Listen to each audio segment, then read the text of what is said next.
Hello guys, j'espère que vous allez bien. Alors j'aimerais prendre ce temps afin de vous faire part de mon expérience humaine et spirituelle que j'ai vécue lors de mon voyage à Abidjan. C'était une expérience très enrichissante. Faut savoir que je suis dans une période de croissance spirituelle et de développement personnel. J'apprends à me connaître, écouter mon instinct, mes guides, mes ancêtres qui sont là avec moi et qui d'ailleurs l'ont toujours été. Je viens d'une famille chrétienne, donc j'ai grandi dans cet environnement-là. Et c'est vraiment lorsqu'un ancêtre à moi s'est révélé à moi que j'ai eu ce déclic. Mais j'en parlerai amplement dans une autre vidéo.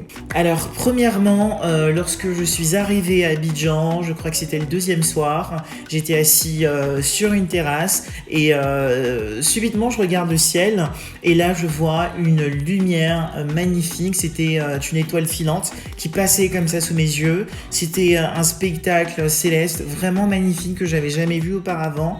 Et là, j'ai compris que c'était ma terre qui m'accueillait, mes anges, mes ancêtres qui étaient là avec moi, qui me montraient, qui me protégeaient et qui étaient là. Et franchement, je suis parti à Abidjan, j'ai eu aucune maladie, aucun palu, aucun virus. J'étais bien portant de mon arrivée à mon départ, à mon retour. Enfin, j'ai bien mangé, vraiment toutes les sauces que je voulais manger. J'ai vraiment tout mangé. Ah oui, j'ai omis de rajouter que lorsque je suis partie, j'étais à l'aéroport et j'avais un excédent de 10 kilos. Déjà, je sais même pas ce qui m'a pris. Je suis allée mettre tout Abidjan là dans ma valise en fait. Les fruits, les attiékés, les machins, tout ça. Je suis allée mettre tout ça dans ma valise. Et franchement, je suis arrivée à l'aéroport et vraiment, j'étais là, je parlais à mes ancêtres, s'il vous plaît, laissez-moi passer.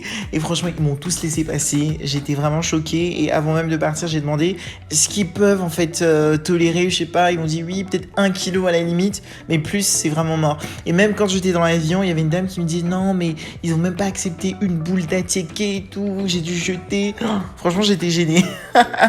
Mais merci à mes ancêtres. Et voilà, et j'ai aussi fait la rencontre d'un type assez spécial, un Rastafari, je crois. Rastafari, c'est un mec avec des dreads que j'ai vu à la plage à Assini. Donc il est venu vers moi, il s'est arrêté et il me regardait et subitement il m'a dit « Toi, tu es un homme de ta terre ». Qu'est-ce qu'il m'a dit? Tu es connecté avec ta terre et qu'un blanc ne peut pas te dominer. Mais quand il me l'a dit, c'était pas au sens du blanc, les Européens. C'est vraiment en fait l'ennemi, en fait le colon, ceux qui sont venus en fait changer notre nom, le nom de nos pays, notre identité, notre culture, notre spiritualité. Grosso modo, ces personnes-là ne peuvent pas en fait te dominer. Et c'est vrai qu'en étant en Europe, on retrouve facilement en fait ces Caucasiens qui veulent absolument nous dominer. C'est-à-dire s'ils n'ont pas ce sentiment de domination sur nous, ils seront pas contents. Et justement, je ne me laisse pas faire. Et quand il m'a dit ça, ça m'a vraiment touché. Il m'a dit tout plein de choses. Mais voilà, c'était une très très belle expérience. Et justement, lorsque je suis arrivée à l'aéroport d'Abidjan, donc là, je sortais de la douane, et puis je vois arriver une personne à la peau pâle, donc c'était pas un blanc, donc enfin un blanc, c'est un Libanais, donc pareil, même type de peau. Et donc il arrivait avec une douanière, je suppose, ivoirienne. Et donc là, ils avaient pour but de venir devant moi, en fait, de me dépasser. Et là, je me suis retournée, je les ai regardés en mode like, what are you going to do? Like, vous allez venir me passer devant comme ça. Enfin, je les ai pas mal regardés, mais la manière dont je les ai fixés. Le type, il a dit non, c'est bon, écoute, on va attendre. Il disait ça à la dame. Donc, il dit non, c'est bon, on va attendre. Et il a dit non, mais c'est bon, t'inquiète et tout. À la fin, signe de la main, t'inquiète, genre t'inquiète. Et donc, j'ai continué à les regarder en mode qu'est-ce que vous comptez faire? Enfin, et donc de là, ils m'ont pas dépassé et elle comptait en fait passer devant la dame qui avait derrière moi. Je me suis dit, mais attends, mais ça va pas? Et donc, je me suis retournée carrément pour dire, mais qu'est-ce que vous allez faire en fait? Vous pensez que la dame, elle a pas fait plusieurs heures de trajet pour venir? Vous pensez que j'étais seule à avoir pris l'avion? Et franchement, je les ai pas mal regardé, mais j'étais tellement en fait remontée que qu'ils se sont calmés, ils se sont arrêtés. J'ai hors de question que vous allez... Enfin bref. Et justement, j'avais honte en fait pour cette dame. Je me suis dit, mais comment est-ce que toi, tu arrives à laisser passer un étranger devant l'un de tes frères en fait? Même ce mec-là, il doit avoir honte. Et justement, le mec, quand il m'a vu, il a dit à la dame, non, c'est bon, on va attendre. Et elle a dit, non, mais c'est bon, t'inquiète, Enfin bref, voilà. Et il y avait aussi un autre homme, donc probablement un Français.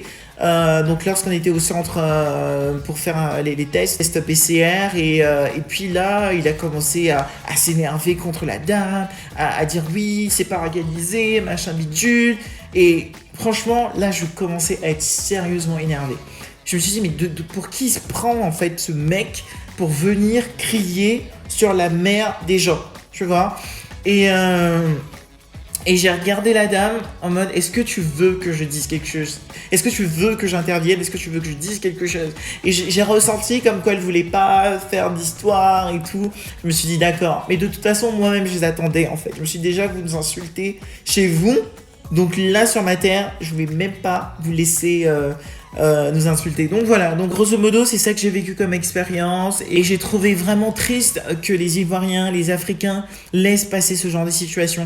Parce que si ce Libanais, en fait, pensait pouvoir passer devant moi, c'est qu'il avait l'habitude de bénéficier de ce genre de service. C'est comme si dans leur tête, ils s'imaginent que le blanc, c'est Dieu en fait, et qu'il a le droit de faire tout ce qu'il veut, et que l'Africain doit dire oui à tout. Et c'est la raison pour laquelle nos pays sont indirectement gouvernés par ces personnes-là, qui viennent, qui nous insultent chez eux, et ils arrivent dans nos pays, et ils font exactement ce qu'ils veulent. Et les Africains, ils sont là, ils suivent leur religion, ils vont être chrétiens, musulmans, en gros tout ce que l'étranger leur amène, ils vont dire oui. L'Européen va ramener le christianisme, ils vont l'accepter. L'Arabe va ramener l'islam, ils vont les accepter. Le Chinois demain va ramener le bouddhisme ou je sais pas quoi. Ils vont accepter. Enfin, on est à un stade où les Africains ont tellement perdu leur identité, leurs valeurs, ils savent tellement pas qui ils sont, pour moi, ils sont complètement perdus. Et je trouve ça dommage parce que c'est vrai que en tant qu'Africain,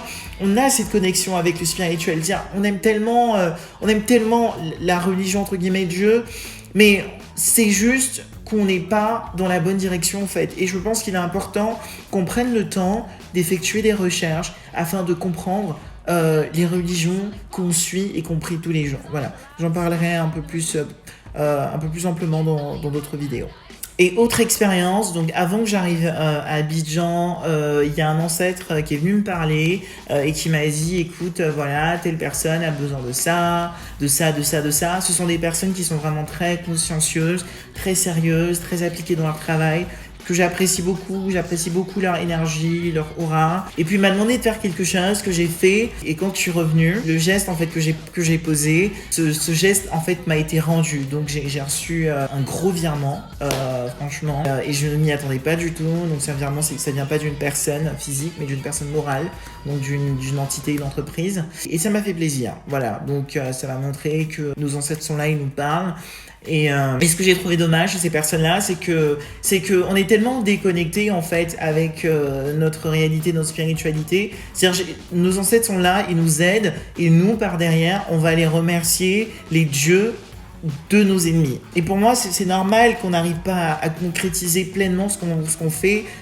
On n'est qu'à la moitié, en fait. Et cette moitié, c'est nos ancêtres qui nous aident. Et pour l'autre moitié, on va remercier les dieux de nos ennemis. Et en cela, on ne peut pas avancer. Vous voyez? Après, c'est le genre de choses qui m'arrive assez couramment. Je me souviens qu'une fois, je ressentais qu'il fallait que je fasse un virement pour ma mère d'une certaine somme. Donc, une somme assez importante. C'était vraiment plusieurs centaines d'euros. J'étais chez moi et puis subitement j'avais à cœur de le faire, donc j'ai tout de suite pris mon téléphone et j'ai effectué le virement. Et donc quelques jours plus tard, quand ma mère le reçoit, elle m'appelle, elle me dit what, non, elle me dit franchement Doudou, franchement, elle dit mon fils, franchement Dieu te parle, c'était la somme exacte dont j'avais besoin. Et c'est ça qui m'a marqué en fait. C'est que j'avais vraiment cette somme là comme ça dans la tête, et c'est vraiment cette somme dont elle avait besoin, et ça m'a vraiment touché. Et il y a tellement de choses comme ça qui m'arrivent, et il faut que j'en parle. Je sens que quelque chose me pousse à en parler, donc je vais en parler. donc voilà un peu grosso modo ce que j'avais à dire. Voilà, à bientôt, ciao.